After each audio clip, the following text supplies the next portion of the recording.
प्रभाव पड़ा है और काफ़ी लोगों ने सहयोग और साथ दिया है।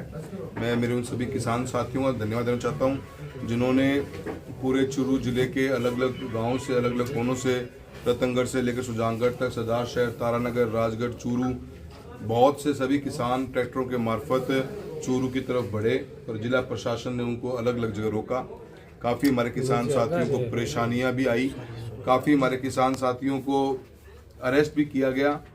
मैं उन सभी किसान साथियों से क्षमा भी चाहूँगा और धन्यवाद भी दूंगा कि आप लोगों ने जिस आपके सहयोग से और आप जहाँ पर भी थे वो ताकत मुझे और हमारे सभी नेतृत्व को, इस पूरी मार्च को, इस पूरी एकता की जो मार्च अपन निकालना चाहते हैं उसको बहुत ताकत मिली है। मैं तहे दिल से तो शुरुआत में आप सभी का धन्यवाद देता हूँ। मैं धन्यवाद देना चाहूँगा रफ़ीक भाई साहब का भी बहुत बहुत, जिन्होंने पूरे चूरू के अंदर इस यात्रा को मैनेज करने में पूरी हेल्प करी है और पूरी व्यवस्था बनाई। हमारे सभी विधायकगणों का, आदरणीय बुढ़ानिया जी का, कृष्णा जी का, पूसाराम गोदारा जी का, मनोज मेघवाल जी का, हमारे कॉमरेड साथी हैं निर्मल जी, हमारे विधायक बलवान जी, अमित चाचान जी, अनिल शर्मा जी के परिवार में एक प्रोग्राम था तो पहुंच नहीं पाए पर उनके भाई साहब आए थे, उनका भी मैं बहुत बहुत धन्यवाद देना चाहता हूं। पूसाराम जी, सभी का धन्यवाद दूंगा और सबसे ज़्यादा धन्यवाद मैं मेरी मौके को देना चाहूँ कमला जी को, जिन्होंने राजगढ़ में अच्छी मेहनत करी और मेरे पिता श्री राम सिंह जी के नेतृत्व में सभी लोग हम एक बड़ी मात्रा में जिस कॉज के लिए हम चले थे, जिस मुद्दे को लेकर हम चले थे, उस मुद्दे को इस प्रोग्राम को कामयाब करने में सबने अपना सहयोग दिया है। धन्यवाद सभी मीडिया का भी देना चाहूँगा कि सभी मीडिया के साथियों ने अच्छी कवरेज दी और जिस एक बहुत बड़ा किसानों का एक बर्निंग इशू था, काफ़ी इशू एक आम आदमी से भी जुड़े हुए थे, जल जीवन मिशन जैसे मुद्दे लेके हम चले थे। चूरू शहर के अंदर बनने वाला आरओबी, उसकी भी बहुत बड़ी एक डिमांड और एक समस्या थी जिसको लेकर हमने अपनी आवाज़ को हमारे ज्ञापन के अंदर शामिल किया हुआ था। उस मुद्दे को भी लेकर सबने अपना प्रेजेंस दी है। मैं मेरे सभी मजबूत कार्यकर्ताओं का, पार्टी के सभी पदाधिकारियों का धन्यवाद देता हूं जो पूरे दिन एक्टिवली पार्टिसिपेट करे और हम काफ़ी लोग शाम के समय जयपुर भी गए और जयपुर सरकार से मुलाकात हुई। मीटिंग हमारी रात को 12 बजे तक चली, हम सब सुबह 3, साढ़े 3, 4 बजे घर पहुंचे हैं। तो एक बार तो मैं सभी का धन्यवाद देना चाहूँगा। और ये चूरू लोकसभा की किसानों की एक बहुत प्रमुख मांगों को लेकर जो काफ़ी दिनों से पेंडिंग थी, उसी को लेकर ये हमारी यात्रा निकलनी थी। इसी को लेकर हमने यात्रा की प्लानिंग करी थी। सरकार से हम बहुत बार बातें कर चुके थे अलग अलग प्लेटफॉर्म के ऊपर, पर कोई पॉजिटिव रिजल्ट आ नहीं रहा था। इसलिए सरकार को जगाने के लिए किसान अपने ही वाहन के अंदर जो ट्रैक्टर हम मानते हैं उस रैली का आयोजन किया गया था ताकि किसान जागे। पर किसान रतनपुरा तक पहुँचते पहुँचते जग गई। हमने बहुत कोशिश की थी प्रशासन को समझाने की कि हमें चूरू तक आने दिया जाए, पर मैं नहीं आने दिया। पर मैं फिर भी प्रशासन का भी सहयोग के लिए उनको भी धन्यवाद दूंगा। जिला कलेक्टर महोदय ने भी अपना सही फर्ज निभाया है और जो हमारी समस्याओं को जेन्युइन मानते हुए स्टेट गवर्नमेंट से भी आगे बात करी। जैसा पता ही है कि प्रमुख मांगे हमारी 2021 खरीफ को लेकर थी, जिसमें 1 सितंबर 2025 को राजस्थान की सरकार ने एग्रीकल्चर कमिश्नर ने हमारा 500 करोड़ रुपये का क्लेम खारिज कर दिया था। वही हमारी सबसे बड़ी प्रमुख मांग थी और उस प्रमुख मांग को लेकर हमने इसकी पूरा योजना प्लानिंग बनाई। शाम के समय हमारी मंत्री महोदय से राजस्थान के अंदर मुलाकात की तय हुई और उसी आश्वासन पे हमने वहाँ से अपना धरना स्थल छोड़ा और सभी विधायकगण और एक सांसद के रूप में मैं और 21 सदस्य किसान की समिति जयपुर गई। मंत्री महोदय किरोड़ी लाल जी का और गहलोत साहब का हम धन्यवाद देते हैं कि दोनों मंत्रियों ने और एग्रीकल्चर के सभी सीनियर ऑफिसर्स, जल जीवन मिशन के सीनियर ऑफिसर्स और पोर्टल जो एमएसपी परचेज करते हैं रासफेड के अधिकारी, सभी अधिकारियों के साथ में एक हमारी डिटेल चर्चा हुई और उस डिटेल चर्चा के अंदर जो खरीफ 2021 का 1 तारीख को जो स्टैक का फैसला लिया गया है, उस फैसले के ऊपर मंत्री महोदय ने बिल्कुल बात मानी। हमने एक एक तथ्य सामने रखा कि कैसे बीमा कंपनी ने 1 पन्ने की शिकायत दर्ज करवाई। शिकायत दर्ज करने को सरकार ने उसको स्टैक जो कमेटी उसने एक्सेप्ट कर लिया था, उसको अब वो गलत तरीका है। चूरू के लिए अलग पैमाना है, हनुमानगढ़ 9 और बाकी 12 डिस्ट्रिक्ट के लिए अलग पैमाना एग्रीकल्चर कमिश्नर ने यूज़ किया है। उसी पैमाने को आधार मानते हुए जो सेक्रेटरी हमारे एग्रीकल्चर के हैं, उन्होंने ये पूरा हमारे सभी किसान साथियों को, सभी जनप्रतिनिधियों को ये कल हमारी वार्ता में ये फैसला हुआ है कि 2021 के खरीफ की स्टैक दोबारा बिठाई जाएगी और केस बाय केस को डिटेल में जो, क्योंकि हमारे 637 पटवार मंडलों का मुद्दा है, 258 को पहले स्वीकृति मिल गई थी, अब दोबारा से 637 के ऊपर एक एक करके केस बाय केस को स्टडी किया जाएगा, डिटेल एक कमेटी बनाई जाएगी। हमने, हालांकि इसमें गाइडलाइंस में नहीं है, फिर भी हमने मांग ये करी कि किसान और किसान की भी आवाज़ इस समिति में, इस स्पेशल केस में छूट मिले, वो भी अपनी बात रख सके, ताकि अधिकारियों की कोई बात छूटती हो तो हमारे किसान के संगठन के साथी उसमें बात बोल सकें। तो ये हमारी सबसे बड़ी जीत हुई है। जिस चीज़ को लेकर हम चले थे, जिस मुद्दे को लेकर हमने बात उठाई थी, जिस मुद्दे को लेकर हम यात्रा निकाले थे, उस यात्रा के ऊपर राजस्थान की सरकार ने, किरोड़ी लाल मीणा जी का धन्यवाद हम सब ने कल भी दिया है और हम आज फिर देना चाहेंगे। रफीक भाई साहब भी हमारे साथ हैं, बहुत बेहतरीन तरीके से उन्होंने बात सुनी और सही मायने में जनता के दर्द को समझने वाला नेतृत्व जो बैठता है तो प्रॉब्लम्स को ज़्यादा समस्या नहीं आती सॉल्व करने में। ये कल बात महसूस भी हुई। उन्होंने डिटेल 2-2.5 घंटा बात सुनकर सेक्रेटरी महोदय ने 2021 खरीफ का हमारा जो क्लेम है उसके लिए स्टैक दोबारा खोल दिया है। तो चूरू लोकसभा क्षेत्र, चूरू जिले का किसानों का ये बहुत बड़ा रास्ता, एक बार 500 करोड़ के क्लेम की उम्मीद फिर जग गई है। अब इसमें हम जिला कलेक्टर के साथ लगकर सभी अधिकारियों को डिस्ट्रिक्ट लेवल पे ही और हमारे किसान संगठनों के साथ लगा के हम एक एक केस बाय केस मजबूत हमारा केस प्रेजेंट करेंगे ताकि किसानों को उसका मुआवजा मिल सके। दूसरी हमारी सबसे बड़ी डिमांड ये थी कि खरीफ 22 का मुद्दा पेंडिंग पड़ा हुआ है, खरीफ 23 का पड़ा हुआ है, 24-25 रबी का मुद्दा पेंडिंग पड़ा था। ये मुद्दे जो पेंडेंसी में आ जाते हैं, जो बार बार 4-4 साल लग जाते हैं, उसके लिए भी कल एक बहुत ऐतिहासिक जजमेंट गवर्नमेंट ऑफ राजस्थान ने, किरोड़ी लाल मीणा जी ने और एग्रीकल्चर जो कृषि विभाग है उसने लिया है कि आने वाले समय में 4 महीने के अंदर अंदर कोई भी बीमा क्लेम किसी भी पर्टिकुलर सीजन का होगा उसको सटा लिया जाएगा, उसको फ्री कर दिया जाएगा, उसको 3-3, 4-4 साल चलाने का सिस्टम बंद करेंगे। और जल्द ही खरीफ की तो उन्होंने तारीख निकाल भी दी है कि 25/11 को खरीफ 2022 के जितने मुद्दे पेंडिंग हैं उनकी मीटिंग कर ली जाएगी। खरीफ 23 में स्टैक एक नई बिठानी है, वो भी जल्द बिठा देंगे और आने वाले समय में 4 महीने के अंदर अंदर आप अपना ये काम पूरा कर लेंगे ताकि बार बार किसान को 3-3, 4-4 साल तक उसमें इंतजार ना करना पड़े। प्रधानमंत्री फसल बीमा योजना के अंदर एक बहुत महत्वपूर्ण हमारा मुद्दा ये भी रहा हमेशा कि 2017 से लेकर 20 में पोर्टल के ऊपर एंट्रियां गलत करी गई और एंट्री बैंक के द्वारा गलत करी गई और उस एंट्री गलत करने के चक्कर में पूरे किसानों के मुआवजा क्लेम नहीं मिल पाया। कैसे नहीं मिल पाया? जब मेरा गांव, मान लो मेरा गांव को एक एक्स है और मेरे गांव को एंट्री कर दी वाई गांव की, पर एक्स में तो क्लेम मिला, पर कंप्यूटर का पोर्टल बोलता है कि मेरा गांव तो वाई है, तो मुझे फिर क्लेम मिला ही नहीं। तो ऐसे केस में पूरे राजस्थान के अंदर 1 लाख किसान है और चूरू जिले अकेले के 78,000 किसान है।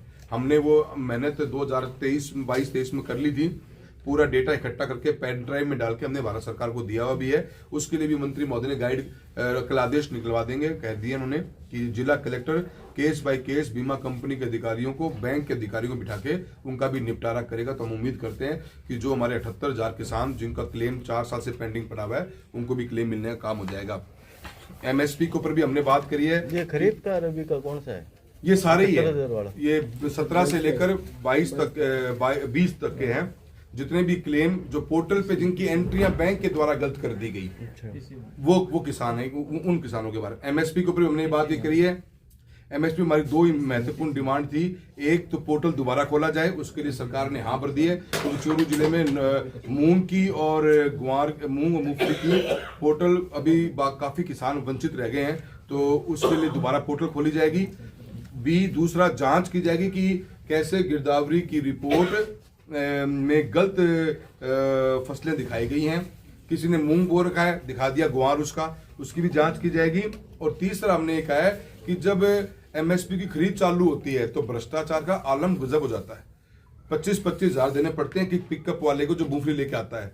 और उसके अंदर हमने कहा है जो FPOs हैं, जो फार्मर प्रोड्यूसर संस्थाएं भारत सरकार की बनाई गई हैं, जो हर डिस्ट्रिक्ट में एक ब्लॉक में एक है, तो चूरू जिले में भी 8 हैं। वो उन 8 ब्लॉक वालों को भी परमिशन दी जाए परचेजिंग करने की, ताकि भ्रष्टाचार का कंपटीशन होगा तो भ्रष्टाचार नहीं होगा।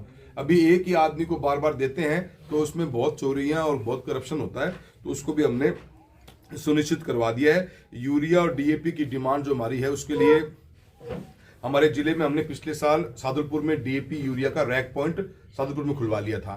पहले हमारा सारा मटेरियल लालगढ़ से आया करता था, पर हमने शुरू के सादुलपुर में खुलवा लिया। उससे काफ़ी कुछ राहत तो मिली है, पर हमारा जो नागौर का है, नागौर के पास में सुजानगढ़, बीदासर, रतनगढ़ का एरिया है, पूसाराम जी गोदारा साहब की इसकी ये खुद की पर्सनल भी बात थी और मनोज मेघवाल जी ने भी मजबूती से इस बात को कहा है और इंद्राज जी ने भी कही है। तो तीनों ने कहने के बाद में मंत्री महोदय ने इन तीनों तहसील के लिए नागौर के मेड़ता शायद रैक पॉइंट की मंजूरी दिला रहे हैं कि वहां से मटेरियल सप्लाई होगा तो दूरी कम होने से माल जल्दी मिल सकेगा। ये हमारी यूरिया डीएपी की है। और टैगिंग का मुद्दा है कि नैनो डीएपी, नैनो यूरिया ये कंपनियां पुश करती किसान को कि आप खरीदिए। उसके ऊपर भी मंत्री महोदय ने कहा है कि उनको भी कई दिक्कतें आ रही हैं कंपनी को हैंडल करने में। इसका मुद्दा हम पार्लियामेंट में भी उठाएंगे, ये हमारा बड़ा मुद्दा था। जल जीवन मिशन में राजगढ़, सुजानगढ़, रतनगढ़, चूरू और सरदार के 60 गांवों का काम 2021 में चालू हुआ था। इसमें 70 करोड़ रुपए की कमी रहने के कारण आज तक टंकियां जुड़ नहीं पाई हैं। उसके भी अधिकारी महोदय आए हुए थे पीएचडी के, उन्होंने कहा है कि विद इन अ वीक और 10 डेज में हम ये पैसा सैंक्शन कर देंगे। तो सैंक्शन करने से ये हमारी 40 टंकियां जुड़ जाएंगी तो गांव में पानी पहुंच जाएगा। इसमें सबसे बड़ी दिक्कत ये भी थी कि पोर्टल पे एंट्रियां गलत कर दी गई। दिखा दिया गया कि 86% गांव में पीने का पानी घरों में पहुंच चुका है, हकीकत में पानी पहुंचा नहीं। तो उसके लिए भी मंत्री महोदय ने जांच करने की बात कही है।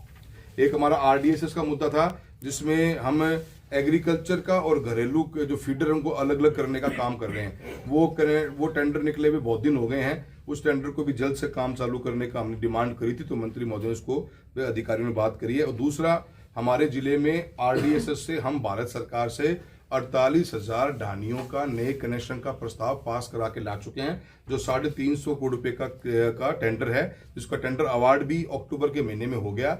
वो काम चालू जल्दी हो जाएगा।